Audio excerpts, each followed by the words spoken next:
Hey guys, so today you and I are going to talk about burnout and symptoms. So let's get into it. So the question in question was, Frederick, what are some signs that you are burning out as a software developer? And the short answer is your mood has started to change in general. Your your state of mind has gone to become very, very negative. And the classic one, you're very tired. So let me explain. Now, burnout is an interesting thing because it manifests itself in many different ways. The symptoms that I'm describing here may not be applicable to you, but I've seen these in many cases in developers who are, they're basically struggling. And well, I've felt some light versions of this myself in certain situations. Now, my favorite and first choice for a symptom of burnout is going to be that you feel that you are under constant stress. Now, if you can't relax, and I mean really relax, you have a problem. If you have a stress-induced symptom, which many people have, myself included, you will feel that in some cases you can suppress it, absolutely, but at some point it's going to physically manifest itself in some way. It can be in many ways. You can have pains or muscle spasms or anxieties, or you might be sweating for no reason. There are tons of different symptoms related to it, and they're usually connected to, well, stress. You're quite literally, as the term goes, burning out. And the easiest way for me, at least, to identify this problem or to see it in anybody is to look at their value system and how they deal with their daily jobs. So what I mean by that is just that a person who's burning out is usually doing one of two things. Either they're always working extra hours or putting in extra effort, or not because they like what they're doing, but because they have such low self-esteem and such personal insecurity that they feel that they have to. Because for some reason, they are convinced that unless they do this, they will get fired, or they will be a bad programmer, or they will be judged by somebody else. I think it's amazing how many developers work themselves to death because they seem to believe that they're just not good enough. It's not unique to our industry necessarily, but I think it's a weird phenomenon.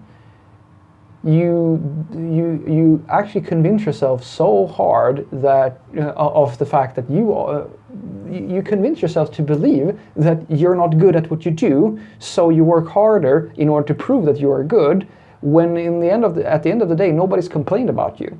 It's just in your head.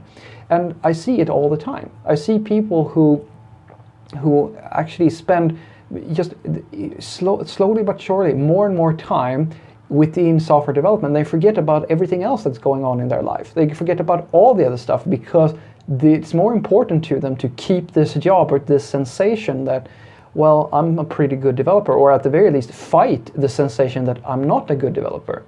Anything they can do to do that. And that stress, it just builds up.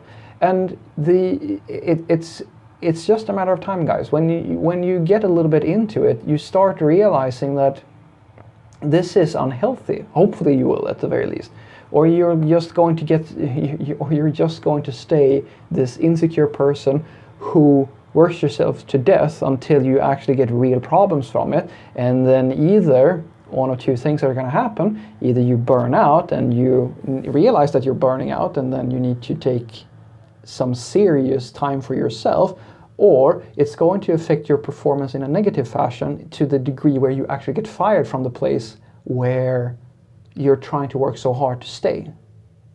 This is probably the biggest dirty secret of Silicon Valley and all of the trendy startups. There are so many entrepreneurs and developer and startup companies and so forth where this is normal. Where the hype around IT and perfection and excellency and all of these things, this prestige has been built up to the point where people are practically working around the clock or taking drug substances or things like that to just be more productive. And it all comes down to the same thing. Well, I want to prove that I'm really good at what I do, or I want to be a success. That's at the end of the day what is most important. And the thing is, guys, the secret, the dirty secret to all this, guys, is that just because you work harder or longer hours than everybody else, that doesn't mean that you're going to become a big success. I'm sorry, but it's just not true. There are more factors that play in than the fact that you that you have no rest days, or you work 12 hours a day or 15 hours, like, call it whatever you want. Putting in the work does factor in, but at some point you're going to have to start listening to your body. And listening to your body is actually more important, because it might feel as if you're slacking off or something like that. But as I was saying, if you keep on running yourself into the ground, it's like saying that, oh, I don't need sleep. If you don't sleep, you're gonna shut down at some point. So that's the first thing that you should be really aware of if you're looking for symptoms of burnout. Are you in a situation where you feel constantly stressed to perform, to outperform somebody else? Or can you leave work at work? Or are you constantly anxious about the fact that, about the next workday, about the next project? If you never have the time to sit down and just think about something else, or code for the sake of coding, just build something stupid, like something fun, just because it's fun to do it. If you can't relax, that is the biggest and first sign, I would say, that you're burning out. The second sign, I would say, is that your mood is being affected.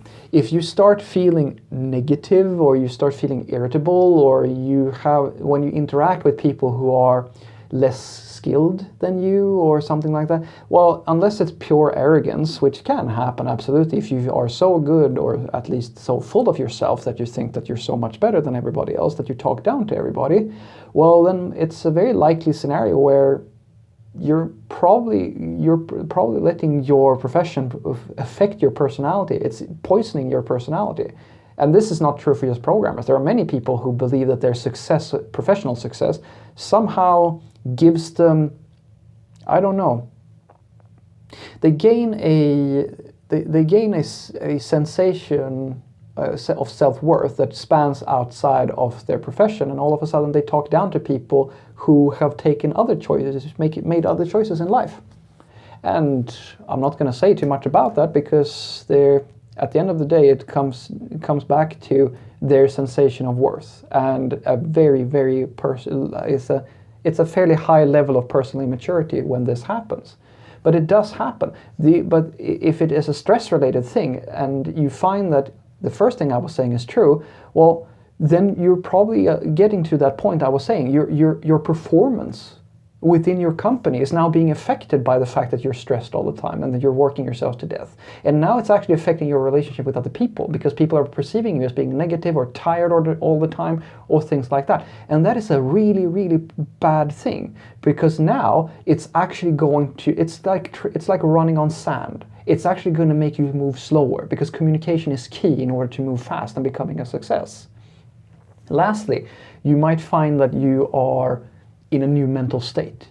If your internal voice is negative all the time, and well, this kind of ties into the thing being a negative communicator, but if you're constantly negative or self-destructive on the inside, and you feel like you're never good enough, or you feel anxious, or you feel like, oh shit, my boss is judging me, or you feel like you're too slow all the time, this is a very destructive place to be. And it's definitely a sign that you need to take some personal time now and really get your stuff, you need to get your emotional state together. You need to understand that you are just doing a job, and there is no pressure on you to become more than what you want to be. So what I want you to take away from this is that if you're asking yourself if you're starting to burn yourself out, well, I would say that the first thing that you should ask yourself is, are you constantly trying to over deliver? Are you constantly fighting a sensation of that you feel bad, or that you're worthless, or that you need to work extra hours just to achieve this next milestone or do this next thing? Are you allowing your professional choices to take over your entire life? Because if you are out of balance, and it's just a matter of time before this comes crashing down on your head. You might be able to leave it off at some point if you just work hard enough, but also that you're going to crush yourself, and you're not going to notice, but it's going to lead to you actually performing worse than if you take care of yourself. It's the same thing with sleep. You can deprive yourself of sleep just to get those extra hours of work in, but tons of studies have shown that this is not an effective way of doing things. It might give you a short-term benefit, but at some point the body's gonna need that sleep, and if you neglect it for long enough, your downtime at the end of it is actually going to be longer than if you just kept the balance to things. If that's not what's going on, you might be having, as I was saying, negative communication with people.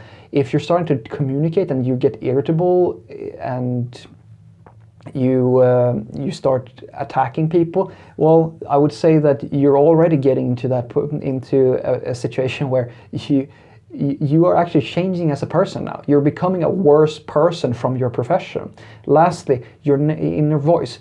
Are you constantly second-guessing yourself? Are you constantly worried with voices telling you that, oh shit, I'm late on this project by half an hour.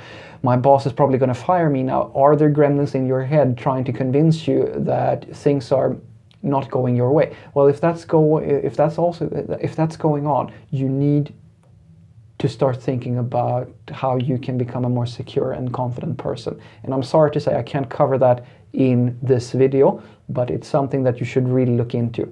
You need to take some time for yourself and find yourself so that you can act with confidence instead of continuously adjusting yourself out of fear, because that is definitely something that's going to burn you out as well. Have a great day.